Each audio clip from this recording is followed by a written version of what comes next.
we're pleased to bring you our feature presentation. I need to take my arnica. It's not weed. They're herbs, and it's for healing wounds. We're gonna talk about drugs because I don't have drugs, but I have my herb pills, and it reminded me that I've had the thought of talking about drugs for a while. Reason being, I used to be an avid smoker of weed. You're probably like, Michelle, weed? No way. This isn't weed. But yes, I used to smoke weed when I was 18 until I was 23, off and on. Let's just say I was associating myself with the wrong kind of people. But to put it lightly, I remember having all of these views about drugs for like my entire childhood. Like, no way, drugs are bad. Stay away from me, bad drugs.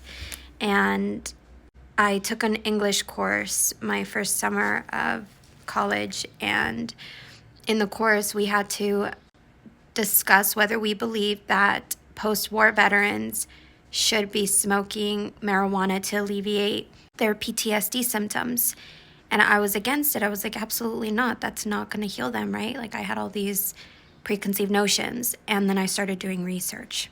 And all of the research was in favor of it. I couldn't find anything against it. So I was like, what? Like, it totally changed my perspective. It changed my mind. And in a few of the articles that I read, it was talking about how children that experience trauma and abuse in their childhood have similar symptoms to those that have gone to war. And so I was like, whoa, maybe this can help heal my childhood trauma, right? So I became open to the idea of smoking weed. To my surprise, it was an incredible feeling. I was like, whoa, I felt like I was living inside of a dream, and everything was like cartoon vibes. Like, I would look up at the sky and the clouds, and it just felt like I was dreaming. I felt like I was in Wonderland. And I just remember feeling so free and just liberated. All an illusion, by the way. Because eventually, after doing it on and off for as long as I did, a lot of major consequences came from that. And now the research on marijuana is so different than it was 10 years ago. I lived the negative effects of it firsthand. The panic attacks, the anxiety attacks, the loss of brain function. My memory was shot. I was not doing good in school. I used it as a crutch. You're constantly chasing that high, right? That initial high that you experience, that awe and that wonder, and you're like, wow, like I love this thing, and you think it's positive because of that, but it's really not. It's really doing damage under the surface that you will come to find after years of having engaged in substance use. Because it was an illegal substance, you couldn't do research on it and it be legal to do that. So research was very limited. But as laws began to change and marijuana became more accessible, research has since gone up. And the research is astounding with the negative impact that marijuana has on you, similar to other substances. It's not a plant the way that it's marketed as. It's man-made. It's not from the earth. And all of the things that are being put into it is making it extremely potent and extremely damaging for the individual and the brain. I quit cold turkey 5 years ago. I had this conviction inside because I felt God calling me to Him. It was still before I had read the New Testament. And so I just had this knowing that I needed to stop smoking weed if I really truly wanted to know God. And at that time in my life, I was so into spirituality and so into figuring out who God was that I was like, God, I'll do anything to know you. And so I felt, like I said, that conviction. And so I stopped smoking. I remember one night, somebody that was in my life at the time influenced me to smoke again. And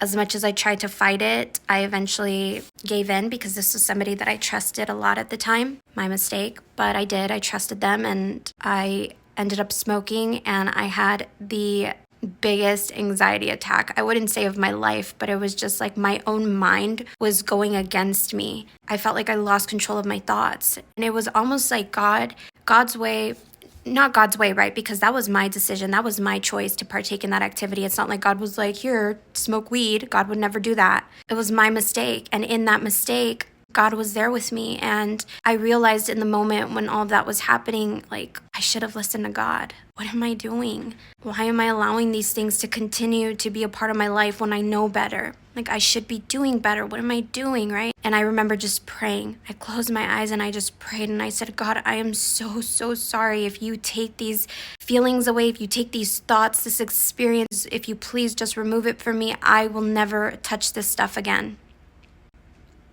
I did eventually end up, let's not go there right now, but I begged and pleaded and God removed it. He removed the thoughts, he removed the loss of control, and he gave me peace.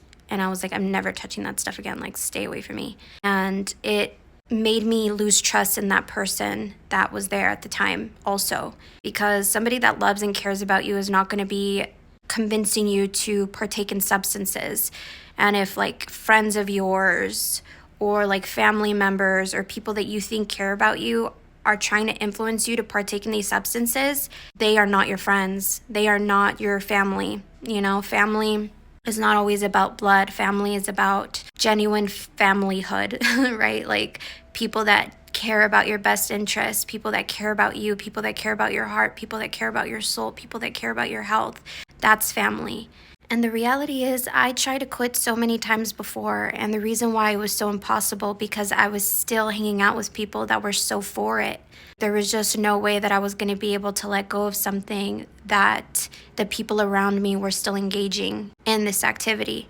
Eventually, I removed myself out of the presence of these individuals, and it was the best decision of my life. Since then, I graduated with an associate's degree in psychology, a bachelor's degree in psychology, and I'm now in a master's program for psychology. And I feel like I've gone through the greatest depths of hell in my own mind and in my life experiences, in my childhood, in my adolescence, in my early adult life. I went to hell and back and hell again and stayed there and lived there and experienced it, the ins and the outs of it so deeply and so profoundly. Having come to the true understanding of who God is and experiencing that kind of love and freedom, what I thought marijuana was bringing to my life, I have found in God eternally. I have found in God every day of my life. It's not a fleeting thing. It's not something I have to chase after. It's not something I have to sacrifice for, like in the sense of my sanity. Sometimes sacrifice is necessary with God, but those sacrifices are of things that are not good for you or things that you thought were good for you that are definitely not and are going to have consequences over time.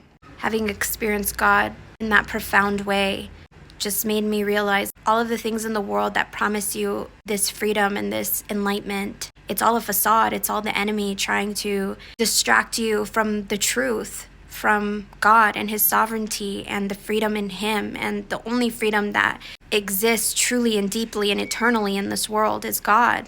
And I feel like even if you decide to stick around somebody that is still engaging in these substance uses, the effects that those drugs are having on them are going to directly affect you, whether you like it or not. And what I've come to understand, right? I understand it from a psychological perspective because there's a lot of research on it and I have to do a lot of reading on it. In psychology, we know and understand how negatively substances affect the mind and the body and how alcohol makes you lose control over yourself, over your emotions, right? In men are more prone to physical fights and violence. And I bring alcohol and other drugs into this because marijuana is equal to those. It's not drugs and alcohol. It's alcohol is included with drugs. Alcohol is a drug. They're all drugs. And there is no one more greater than the other. What I will say is that alcohol affects every organ in the body negatively, whereas marijuana affects the mind negatively the most out of all the other organs. And I can't say one is better than the other in a sense because your mind is everything,